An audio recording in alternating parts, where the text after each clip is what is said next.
Breaking news Hyderabad లో drugs వినియోగం నానాటికి మితిమీరిపోతుంది. యువతతో పాటు విద్యార్థులు కూడా దీని బారిన పడుతున్నారు. తాజాగా మెడిసిటీ మెడికల్ కాలేజీలో గంజాయి కలకలం రేపింది. గంజాయి సరఫరా కేసులో ఇద్దరు డ్రగ్ పెడ్లర్లను పోలీసులు అరెస్టు చేశారు.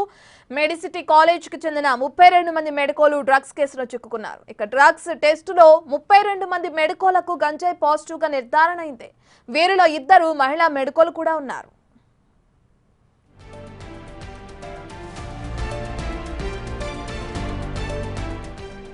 ఈ కేసులో ప్రధాన నిందితుడైన మెడికో అర్ఫాత్ ఖాన్ నుంచి పోలీసులు 6 కిలోల గంజాయిని స్వాధీనం చేసుకున్నారు. పాజిటివ్ గా తేలిన మెడికోలకు వారి తల్లిదండ్రుల సమక్షంలో ఈగల్ టీం కౌన్సిలింగ్ నిర్వహిస్తుంది.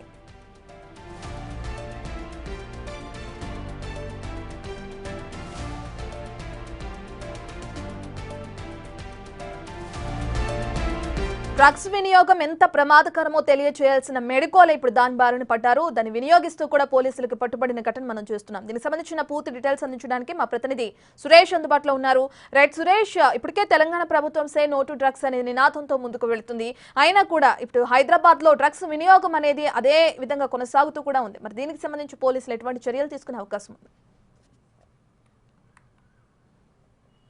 నార్కోటిక్ బ్యూరో పోలీసులు వరుసగా సోదాలు చేస్తూ ఎక్కడైతే డ్రగ్స్ వాడుతున్నారో కన్జ్యూమర్లని కనిపెడుతూ పెడ్లర్లని అరెస్ట్ చేసి రిమాండ్కు తరలిస్తున్నారు. రీసెంట్గా మెడికల్ కాలేజ్కి సంబంధించిన విద్యార్థులు డ్రగ్స్ వాడుతున్నట్టు గంజాయి వాడుతున్నట్టు గుర్తించడం జరిగింది. ఇద్దరు పెడ్లర్స్ని అరెస్ట్ చేయడంతో 32 మంది మెడికోలు డ్రగ్స్ వాడినట్టుగా పోలీసులు గుర్తించడం జరిగింది. వీరు ఎప్పటి నుండి వాడుతున్నారు, వారికి సంబంధించిన వివరాలన్నింటిని కూడా సేకరించడం జరిగింది. వారి తల్లిదండ్రుల సమక్షంలో నిన్న నార్కోటిక్ బ్యూరో ఆఫీస్లో వారికి కౌన్సిలింగ్ నిర్వహించి డ్రగ్స్ వాడితే ఎలాంటి పరిణామాలు ఎదురవుతాయి, డాక్టర్ వృత్తిలో ఉండి డాక్టర్లే డ్రగ్స్ గురించి తెలియజేయాల్సిన వైద్య వృత్తిలో ఉన్నటువంటి విద్యార్థి దశలో ఉన్న ఈ మెడికోలు ఇలా డ్రగ్స్ వాడడం చాలా హానికరము, ఆరోగ్యానికి కూడా ప్రమాదకరమైనటువంటి డ్రగ్స్ వాడడం వల్ల అనేక నష్టాలు జరుగుతాయని చెప్పేసి కూడా కౌన్సిలింగ్ ఇవ్వడం జరిగింది.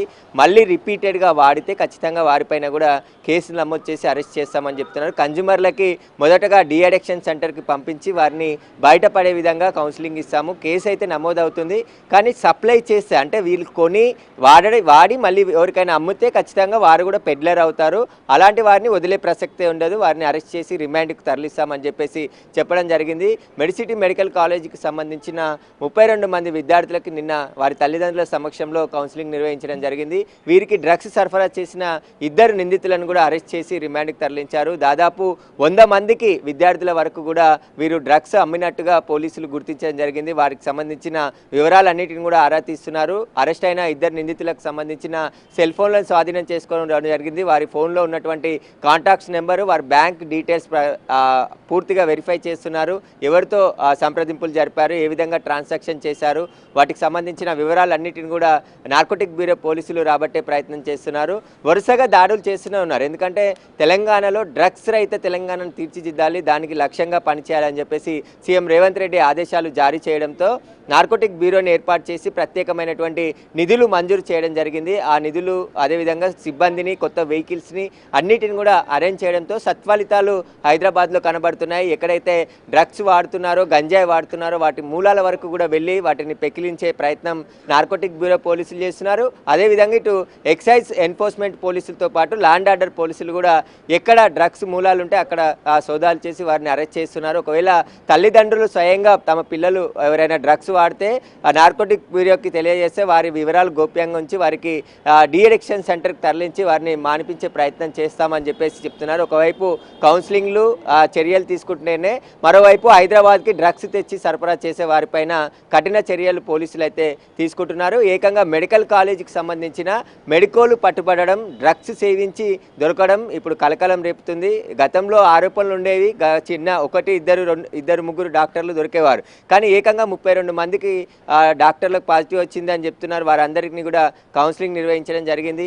మొత్తం 9, అందులో ఇద్దరు మహిళా మెడికోలు కూడా ఉండడం జరిగింది. వీళ్ళందరూ కూడా డ్రగ్స్కి అలవాటు అయిపోయి అయిపోయి డ్రగ్స్ వాడి ఆ తర్వాత పెడ్లర్గా మారుతున్న పరిస్థితి ఉంది. గతంలో అరెస్ట్ అయిన కేసులలో కూడా మొదట వాళ్ళు వాడు కన్జ్యూమర్లుగా ఉన్న వ్యక్తులే తర్వాత పెడ్లర్స్గా మారిపోతున్నారు. ఎవరికైతే వాళ్ళ స్నేహితులకు కావచ్చు, తెలిసిన వాళ్ళకి అమ్ముతూ వారే డబ్బుల కోసం కావచ్చు, లేదంటే డ్రగ్స్ని వేరే వారికి అలవాటు చేసిన తర్వాత వేరే మళ్ళీ వ్యక్తుల దగ్గర కొనుగోలు చేసి ఇక్కడ తీసుకొచ్చి అమ్మే ప్రయత్నం కూడా చేస్తున్నట్టు గుర్తించడం జరిగింది. ఇప్పుడు అరెస్ట్ అయిన ఇద్దరు వ్యక్తుల నుంచి కీలక సమాచారాన్ని పోలీసులు రాబట్టే ప్రయత్నం చేస్తున్నారు. వారిని కస్టడీకి తీసుకొని విచారిస్తే మరిన్ని విషయాలు బయటకు వచ్చే అవకాశం ఉంటాయి. వీళ్ళని మెడికోలనే ఎంచుకొని ఎలా డ్రగ్స్ సరఫరా చేస్తున్నారు, కాలేజీ యాజమాన్యం ఏం చేస్తుంది, ఎందుకంటే ఇంత పెద్ద మొత్తంలో కన్జ్యూమర్స్ 100 మంది వరకు కూడా ఉన్నట్టు నార్కోటిక్ బ్యూరో గుర్తించింది కాబట్టి వాళ్ళ వివరాలన్నీ కూడా సేకరిస్తున్నారు. వీళ్ళ ఇంతమంది విద్యార్థులు డ్రగ్స్ వాడుతుంటే కాలేజీ యాజమాన్యం కూడా ఏం చేస్తుందనే ఇక్కడ ప్రశ్న నెలకొంది. ఎందుకంటే విద్యార్థుల పైన ఒక కన్నేసించాల్సి ఉంటుంది. ఒకవేళ డ్రగ్స్ కానీ నార్కోటిక్ బ్యూరోకి సమాచారం అందించాలి, ఇలాంటి వాడుతుంటే అలా కూడా చేయకుండా ఇంత పెద్ద మొత్తంలో మెడికో కాలేజ్కి సంబంధించిన విద్యార్థులు 32 మందికి సంబంధించిన లిస్ట్ ఇప్పుడు ఐడెంటిఫై చేయడం జరిగింది. అందులో 9 మందికి పాజిటివ్ వచ్చిందని చెప్పేసి కూడా చెప్తున్నారు. మిగతా వారిని కూడా టెస్టులు చేస్తున్నారు. మిగతా వారి వివరాలు కూడా సేకరిస్తున్నారు. Right, thank you Suresh.